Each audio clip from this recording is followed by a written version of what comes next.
Ведь мы же не можем бросать Федю. Чао, какао. Какао, чао.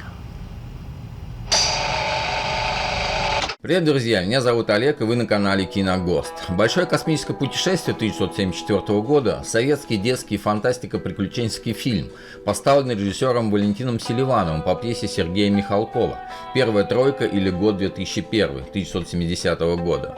В свое время фильм побил в СССР все рекорды популярности. После просмотра космической саги все мальчики хотели стать космонавтами, а все девочки выйти замуж за космонавта. Несмотря на то, что фильм «Большое космическое путешествие» был заявлен для детской аудитории, его с удовольствием смотрели и взрослые, а уж песни из картины стали всесоюзными хитами. Мчится нам навстречу рэп-полотно. Тот, кто не рискует, тот не побеждает. В жизни ли на гонках, это все равно.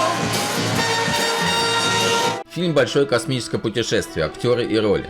Экипаж звездолета «Астра», Мила Берлинская, Света Ишенова, Сергей Образов, Федя Дружинин, Игорь Сахаров, Саша Иваненко, Павел Иванов, Егор Павлович Калиновский, командир корабля, Люсьена Овчинникова, мать Феди Дружинина, Владимир Ухин, сотрудник космического центра, Нинель Мышкова, Катерина, сотрудница космического центра, Алексей Леонов, летчик-космонавт СССР, художник, главный консультант фильма, камео. Санаторий кончился.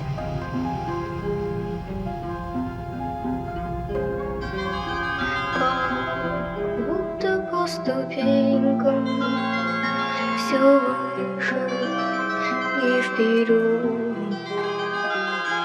И с детства постепенно нас юность уведет. Название фильма «Большое космическое путешествие» пьесы «Первая тройка» или «Год 2001» дословно перекликается с названием знаменитого фильма Стэнли Кубрика «Космическая Одиссея» 2001 года, 1968 год. Характерные детали внешнего облика Астры напоминают аналогичные элементы конструкции Discovery One. Эпизод с разумной бортовой ЭВМ, противостоящей Свете Ишеновой и побеждаемой при помощи отвертки, откровенная аллюзия на знаменитую сцену демонтажа компьютера HAL 9000 астронавтом Дэйвом Боуменом. Из интервью с Алексеем Леоновым, летчиком-космонавтом. Утверждать школьников на главной роли пришлось мне. Так решили главный режиссер и сценарист, прославленный детский писатель Сергей Михалков. Мне удалось задействовать для декорации кабину кораблей «Союз» и орбитальных комплексов, конечно же, в гипертрофированном виде. В конце фильма Алексей Леонов изображен работающим над эскизом картины «Орбитальная станция «Союз Аполлон».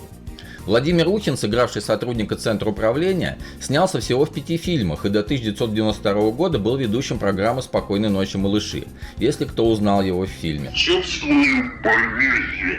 Что это? Сейчас узнаешь. Не торопись. Спрашивайте. Ну-ка, голубчик, реши мне задачку по квантовой электронике. Длительность импульса излучения лазера 1 микросекунда. Где они?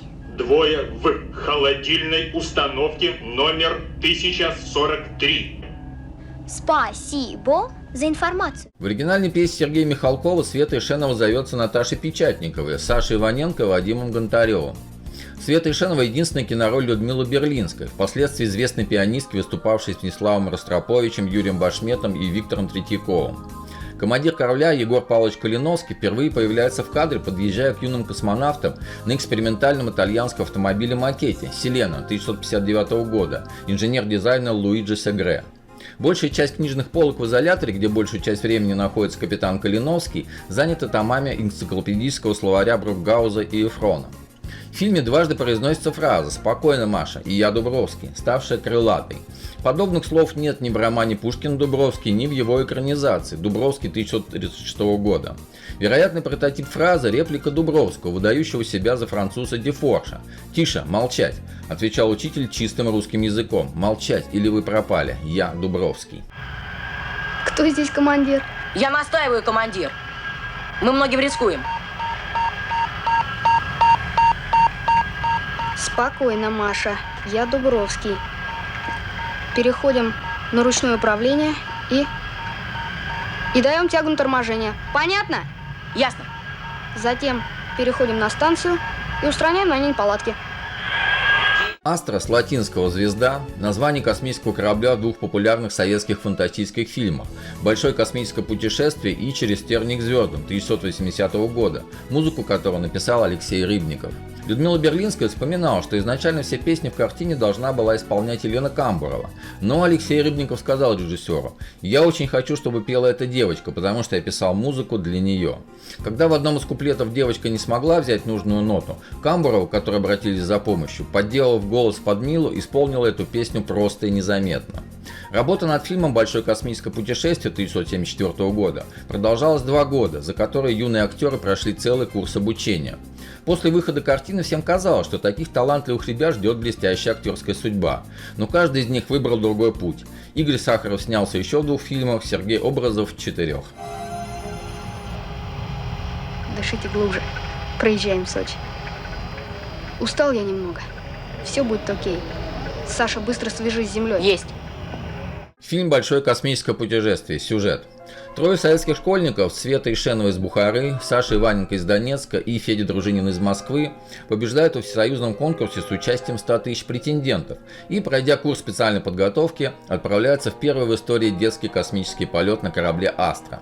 Командовать кораблем должен единственный взрослый на борту, капитан Егор Павлович Калиновский, который оказывается в изоляторе из-за болезни. И дети-космонавты теперь вынуждены самостоятельно принимать важные решения. По пути им приходится самим управлять кораблем, справляться с утечкой газа на борту, столкнуться с метеоритным роем и спасать гибнущую межпланетную станцию. Любая ошибка может стоить им жизни. В итоге оказалось, что большое космическое путешествие – это лишь предполетная тренировка, психологический эксперимент, призванный изучить перспективы реального детского космического полета.